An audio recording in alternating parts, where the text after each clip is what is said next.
See, this is why the world needs you. It doesn't need necessarily what you want to give, but it needs something in you that you have. God has given you this power. God's not managing your life and affairs. The God of a billion races and more in this galaxy and thousands of other galaxies? No. All of us have been sent into the world at this time to be in the world under the very circumstances that we're experiencing now. That doesn't mean these are pleasant circumstances or easy circumstances. But that is the greater context for us being here. Of course, day to day, hour to hour, minute to minute, we are navigating the world and dealing with all the complexities of living in a changing world and all the difficulties of living in a physical reality. For beyond that, we're really spiritual beings. And for a spiritual being to come into a physical reality is pretty challenging. So different, so completely different from the reality to which we've come from and to which we will eventually return. That's why it takes so long for us to grow up, to be able to develop the mental skills and the physical skills of navigating a changing and uncertain world. Such a great contrast, as I said, to where we have come from. So the biggest aspect of this threshold of change is our emergence into this greater community of life. As a physical life. We don't need to talk about other dimensions here. What I'm talking about is bigger than anybody can possibly grasp. And nobody in the world, perhaps nobody in the universe, can grasp all of it, for it is so great and so huge. Our task is to understand where we are in this process of evolution from a higher and larger standpoint. If you're in the middle of it day to day, well, you see the weather, and you see the news, and you see yourself, and you go through the motions of life. But to see the bigger context is something that begins to give you a larger framework for understanding yourself and why you are the way you are. Perhaps you're extraordinary in some ways. Perhaps you're different than other people. Perhaps you have thoughts and feelings that nobody around you has, that sets you apart, sometimes painfully. Perhaps you have a desire to understand life in the universe. Many people do, you know. And it's been with you since childhood. Perhaps you drew pictures of the stars, or pictures of planets, or pictures of spacecraft when you were a little child. However that's manifested for you, if it has, then that has something to do with your future and destiny. These are very early signs, and children don't understand what it means, and we have these signs too, and we often don't understand what they mean. But as we learn and grow up and become human beings, which is a very challenging task, we also get signs of a deeper nature or thread within us. So when I talk about life in the universe, the greater community, I'm not talking about our explorations into space. I'm talking about contact with those who are coming here and have come here already. Certainly recent footage from the Navy pilots has shown us these craft, finally for the first time, since this has been going on for about 80 years, behind the scenes, very well covered up, very secretive. But millions of people around the world have seen craft like this. Some have even had direct encounters. So what I'm talking about is not something that's really that new to us. It's just something we don't talk about, or something that people are afraid to share, or something that's happening behind the scenes but reveals itself in small ways, sometimes big ways, countless times. This is part of the dimension of our life that is out of the norm, but is so important that it holds some keys to understanding where we're going. What is our destiny as a human race? This greater community of life is not something we're going to go take over. It's not something we're going to. It's not like the frontier that's waiting for us to explore and claim it for ourselves. Something we're going to have to contend with, full of powerful technological forces and races very different from our own. So this is the evolutionary direction of our world. Eventually, all worlds where intelligent life has evolved will eventually emerge into this greater community of life through their own technological development or through intervention or visitation from races from beyond. It's unavoidable. And we're experiencing it now, increasingly, every day increasingly. So this is the evolutionary direction of our world, but it also has something to do with why you're here, perhaps. And I'm going to invite you to look into this for yourself, to see what your experience has been and how this might affect you.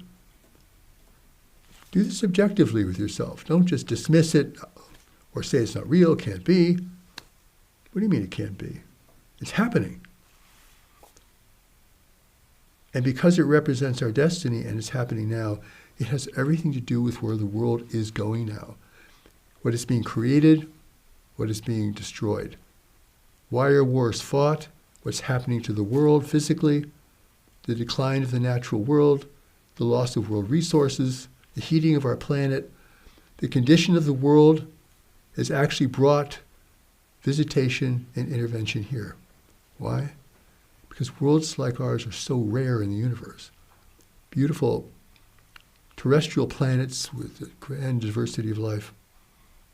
An universe of barren worlds, my goodness. So certainly, when this begins to happen, and this happens perhaps often, when technological races begin to outstrip their world's resources, intervention happens. It's a sign. It's a sign to others in the universe to take note, for they may have an interest in this world as well. Not for us necessarily, but something that is so valuable as a resource that they would certainly intervene for their own interests. It's very important here to think that they're not here because they love us or think we're wonderful people or we have grand spiritual potentials. They're here for the environment. The environment. You know, this is really important because environment is the most important thing. Environment in our world seems to be way down the list of priorities for most people. Maybe it's not even on their list. But it really is the most important thing, because if that environment changes, everything changes. The world is now heating with every passing day. They create wild weather, sometimes more extremely cold, sometimes more extremely hot, but overall hotter. It's changing people's lives. It's changing the dynamics of our world. It's changing the stability of our world. It's also a sign for visitation intervention to take place. These two great events, which are going to shape the future of our world, are really connected to each other. If environment is the most important thing, and we're sitting on an environment of grand and great value, and we're destroying it, wouldn't that create visitation and intervention? If we're the wealthiest planet around, in terms of its biological diversity, mineral wealth, whatever, and we're destroying that, wouldn't that create visitation, intervention? So now our environment is changing on a degree never seen in the time of human history. Every degree that the planet warms will change the outcome for humanity, everywhere. Our ability to grow food, access to water, everything.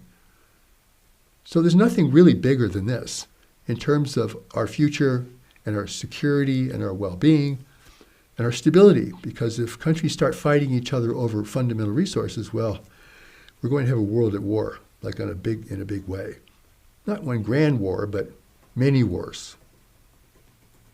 Wars over resources, water. What's more precious than water? See, this is why the world needs you. It doesn't need necessarily what you want to give, but it needs something in you that you have that probably has never been fully discovered. Maybe you have some clues, but you're not sure. Of course, nobody's sure at the beginning. Nobody has the big answer at the beginning, not in the things we're talking about. But there are signs of life within you, signs of greater potential. And they're coming from the world, you see. The world is telling you things. You need to survive in this new world reality.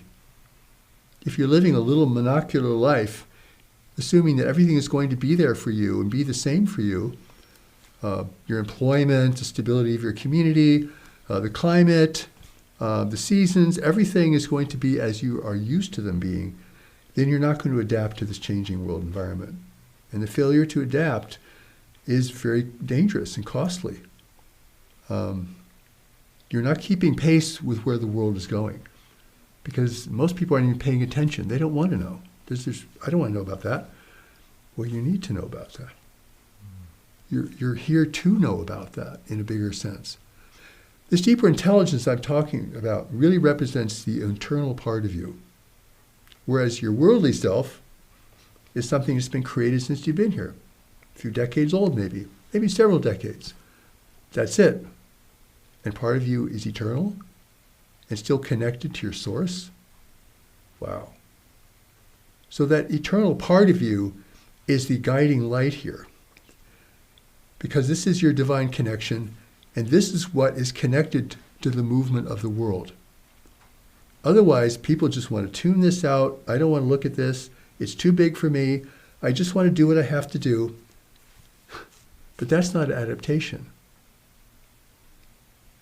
So your personal mind is meant to take care of all the details, but you have a bigger mind to know where to go, who to be with, what not to be with, what to choose, what not to choose. It's fundamental, because you have a destiny here. And the destiny isn't what you have right now. A destiny is someplace you're going to. And you don't just know the destiny, because you're not there yet. I mean, you could make a theory about it or create a picture of it, but it's never going to be like that in reality. A destiny is a journey. It's a journey you've got to take in life, and it's coming from inside of you. God has given you this power. God's not managing your life and affairs. God's not even guiding you.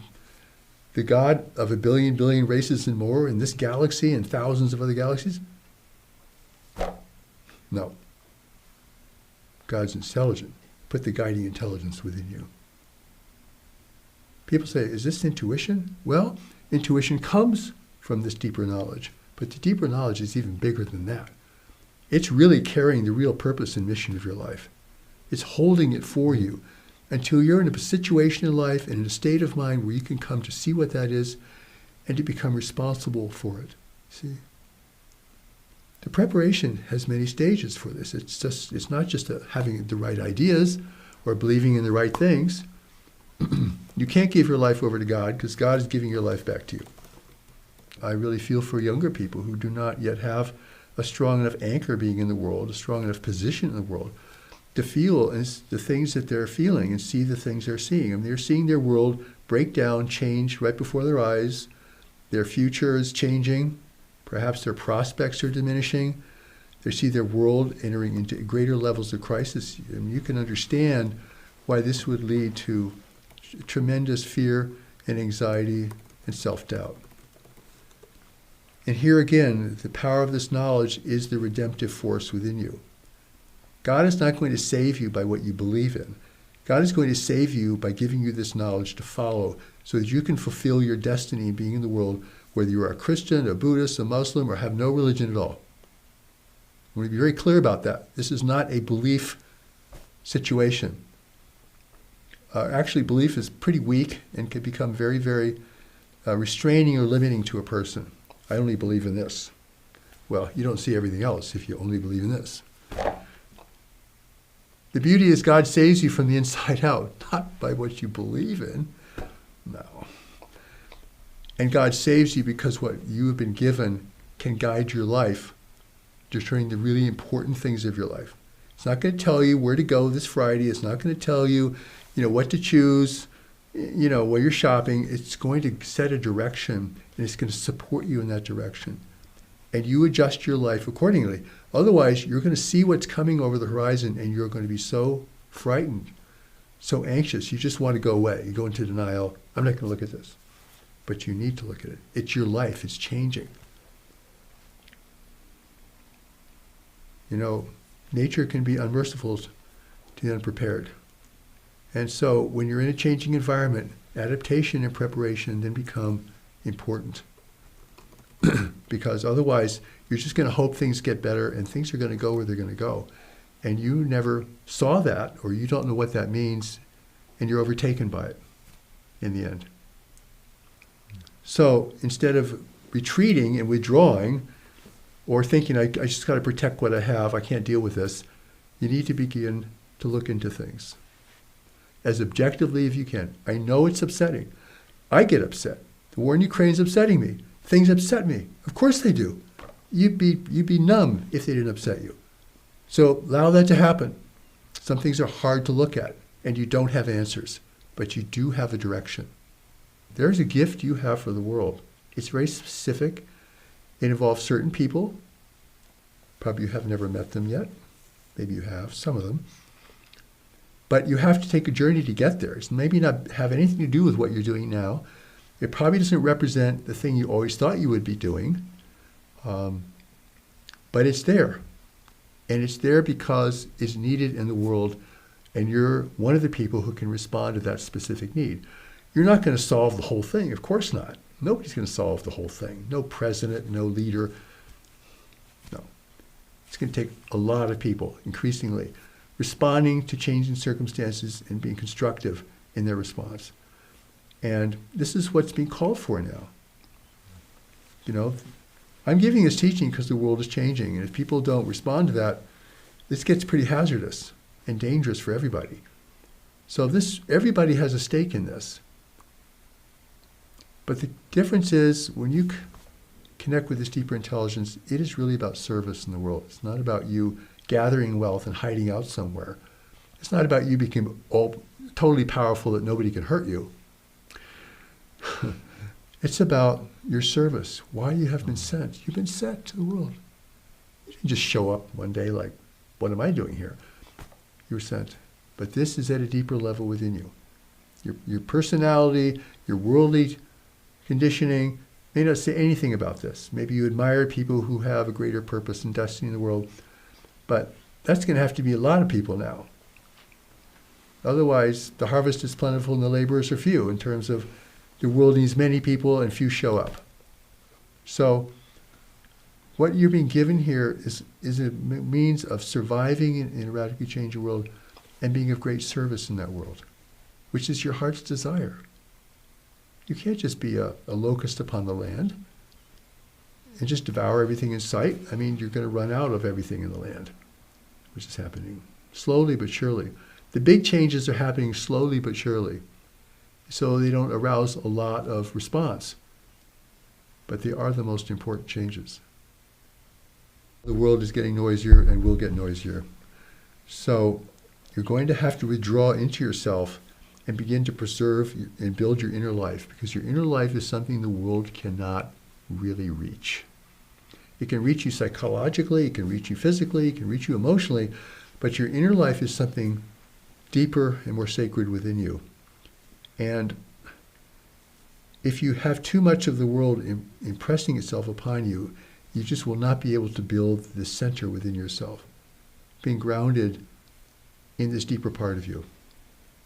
And perhaps you've experienced intuition, and most people have to some degree. Well, that's coming out of this deeper part of you. But the deeper part of you is much bigger than that. But taking the steps to knowledge, which is something that I'm very much involved in, and that I want people to be involved in, is a process of regaining your fundamental core connection with the deeper intelligence within you, which holds the real purpose and direction of your life. You can pray to God for purpose and direction. Show me my purpose and direction, but it's already been put within you, waiting to be discovered. But it's not an idea. It's not like, oh, I had an inspiration or I had an idea. It's something you have to move towards. It is a different experience. It is unique. It is not conditioned by your fears and your preferences and your obsessions. You kind of have to make a way for it, right? Clear the jungle out so you can see a pathway. And that pathway will open before you as you begin to take this journey.